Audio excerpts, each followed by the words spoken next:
a widely beloved and critically acclaimed video game franchise, Hollywood, and a lot of money. These were the key ingredients to creating an, at the very least, subpar video game movie. But the staff accidentally added an extra ingredient to the concoction: terrible acting and confusing changes. And thus, put it back in the oven, it ain't done!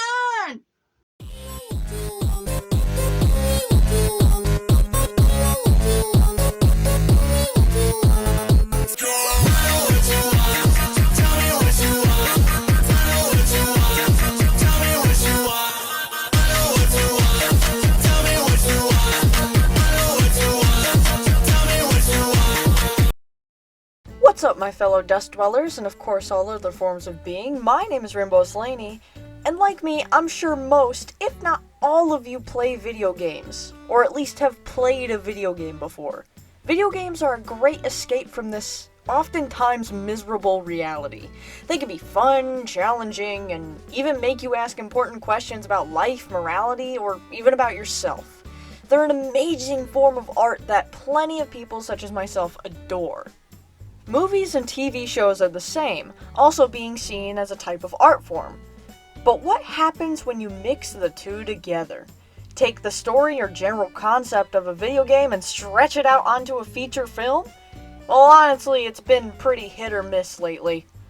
Obviously, we've had some pretty damn good video game-based movies between the mid-2010s to today, with the Sonic the Hedgehog movies, the Super Mario Bros. Movie, the recent one, and as of recently, the Five Nights at Freddy's movie.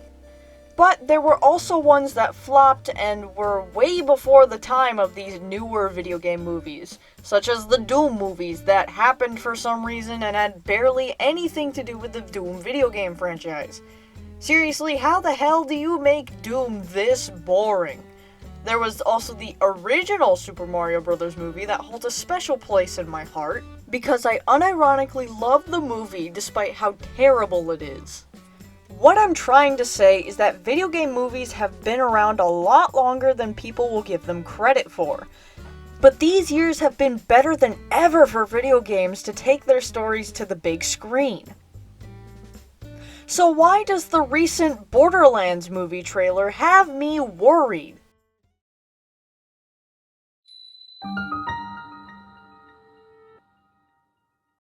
For context, Borderlands is a video game franchise.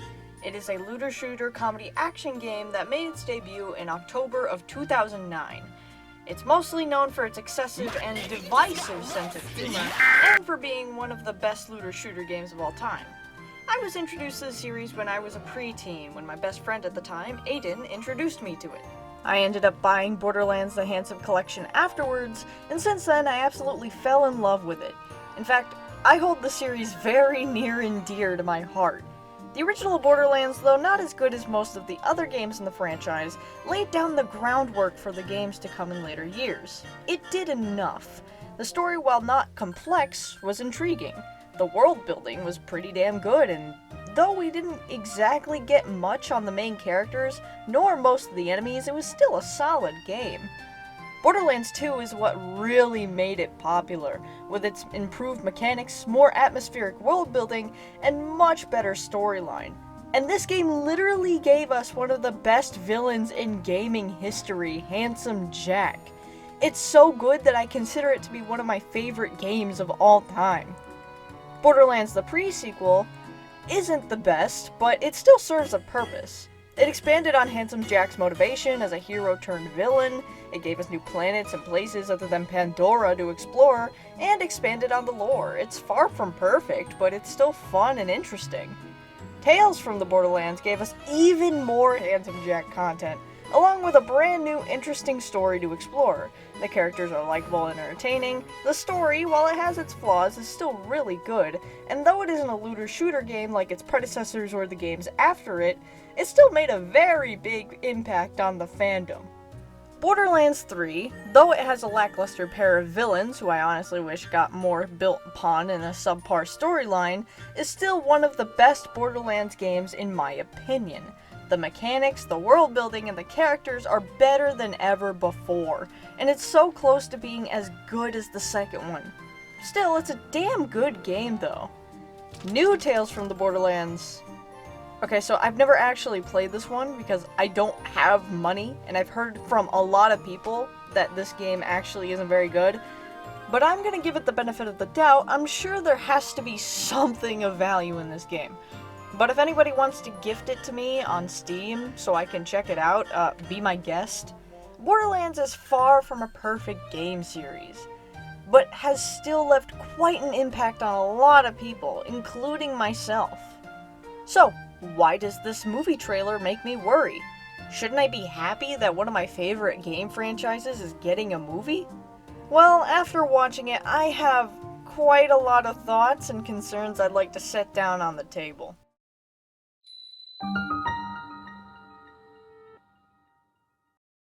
Firstly, I'd like to talk about what the story is, or at least what I can gather from the trailer. As far as I can tell, it seems like the same story as the first Borderlands game, with Lilith, Roland, Claptrap, Tina, and Krieg? What the hell is Krieg doing here? In case you don't know, Krieg is a character from Borderlands 2, and he has nothing to do with the first game, so I don't understand why he's here. Matter of fact, why is Tina here? She was nowhere in the first game either, and her design is clearly based off of her design from Borderlands 3. What's the deal? Well, I'll be honest, I actually like the idea of Tina being in this movie, if they explore the father-daughter relationship between her and Roland, since in the games it's implied that Tina looks up to Roland as a father-like figure.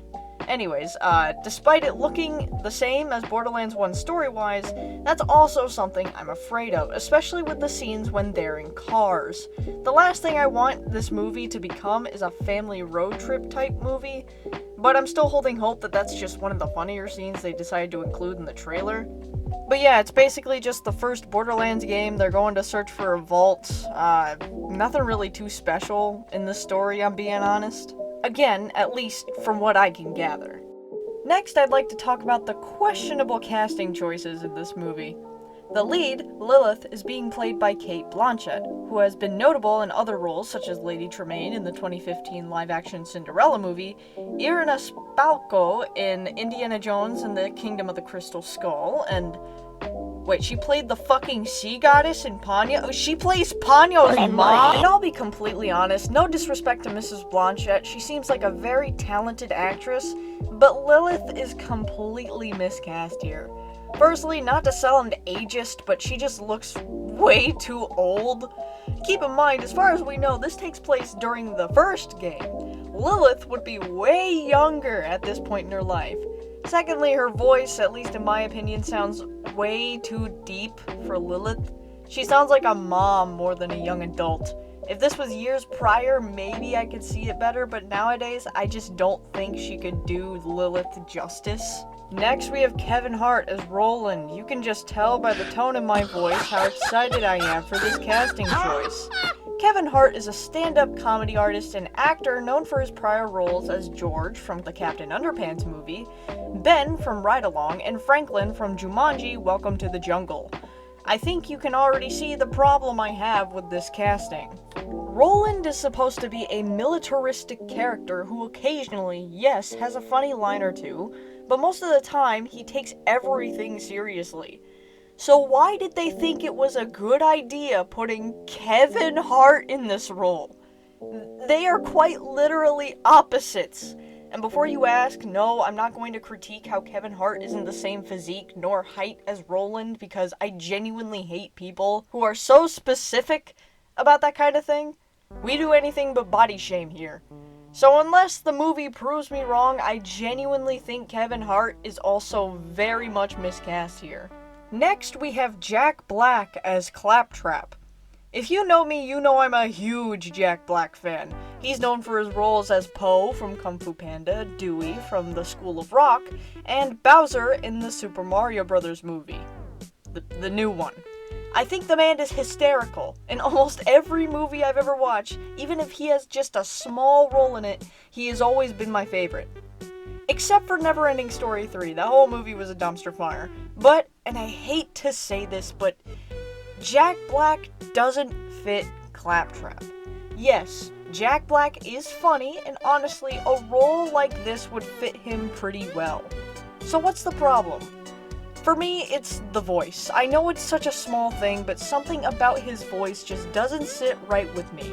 I don't know, maybe it'll grow on me when I go to watch it, but fuck man, how do you ruin a role Jack Black has to fill that isn't Neverending Story 3? Next is Ariana Greenblatt as Tiny Tina. Miss Greenblatt actually seems like a fairly new up-and-coming actress, with the only notable roles I could find being young Ahsoka from the live-action Ahsoka series, Koa in 65, Daphne in Stuck in the Middle, and Sasha in the Barbie movie. Before anyone says it, no, I don't care that she's a different race than Tina is. That is not the hill I'm gonna die on. I've seen plenty of people go out and say that Tina was cast badly purely because of race swapping. To which I say, fuck you. A character doesn't have to be chained to one race, it's a fucking character. Go fuck yourself. But I'll be entirely honest, I don't mind Tina's casting. As far as I've seen, I actually like it quite a bit. She seems ecstatic and wild just how Tina is in the games. So at least she's got that aspect of her character right. There isn't really much for me to say here other than I hope the movie will build on Tina and Roland's relationship. But other than that, let's just move on. Next, and I know I'm gonna butcher this name, we have Florian Munteanu as Krieg, who is known for his roles as Razor Fist in Shang-Chi and The Legend of the Ten Rings, and Victor Draco in Creed 2 and 3. He's also a former boxer. Now, I actually don't know much about this guy, but hey, he looks like he could play Krieg well. Granted, we don't really know much about Krieg's role in the film, not that he should be in it anyways, because he's a Borderlands 2 character, but let's just hope that he is able to play him well. Lastly, we have Jamie Lee Curtis as Tannis, who is best known for playing Laurie Strode in the Halloween franchise. I love this casting choice. Yes, I know, I just complained about Lilith looking old, I look like a hypocrite, but I actually don't mind a change like this all that much when it comes to side characters like Tannis. Plus, I genuinely think Jamie Lee Curtis could represent Tannis really well.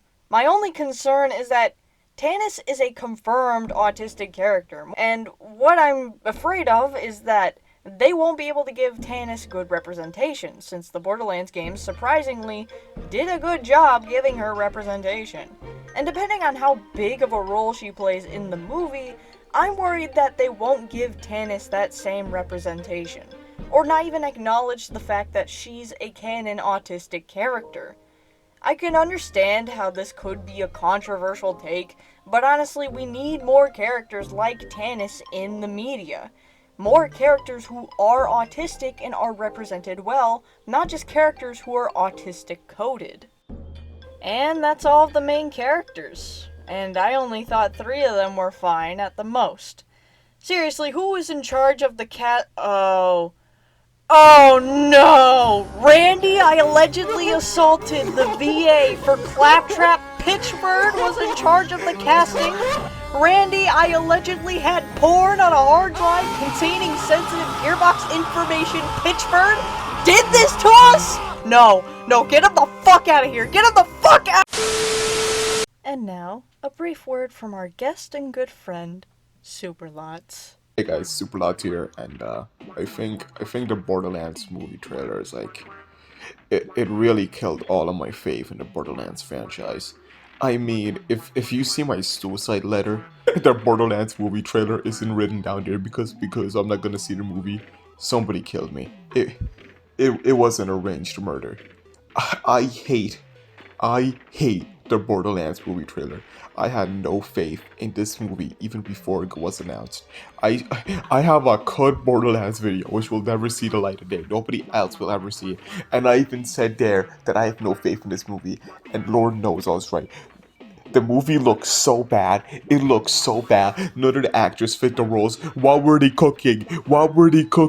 Subscribe to Superlots. Sorry about that, everyone. Randy PITCHFORD just makes me want to punch a hole in my wall, because I think he's a greedy, narcissistic asshole.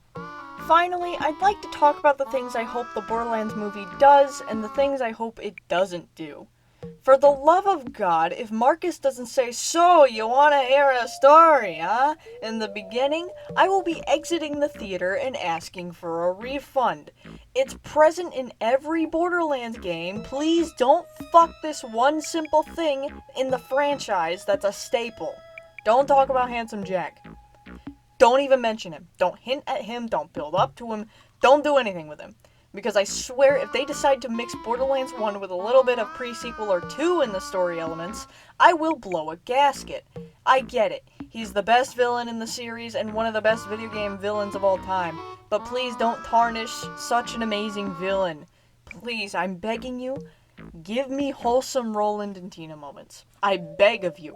We barely see them together in the games, despite their history. I just want to see them be a wholesome father-daughter duo.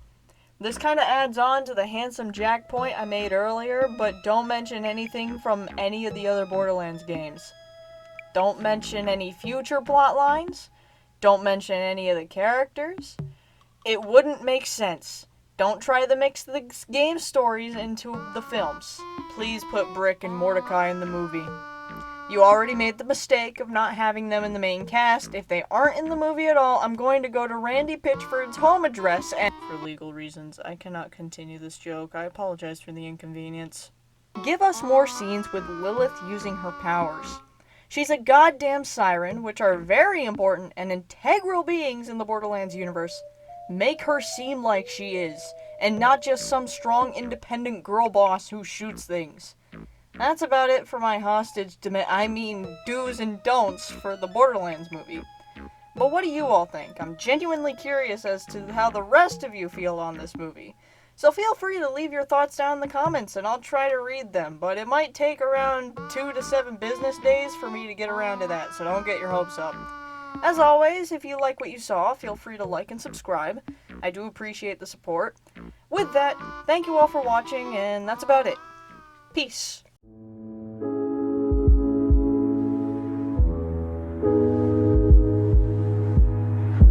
And do you wonder it happened so fast? I try my best not to get stuck into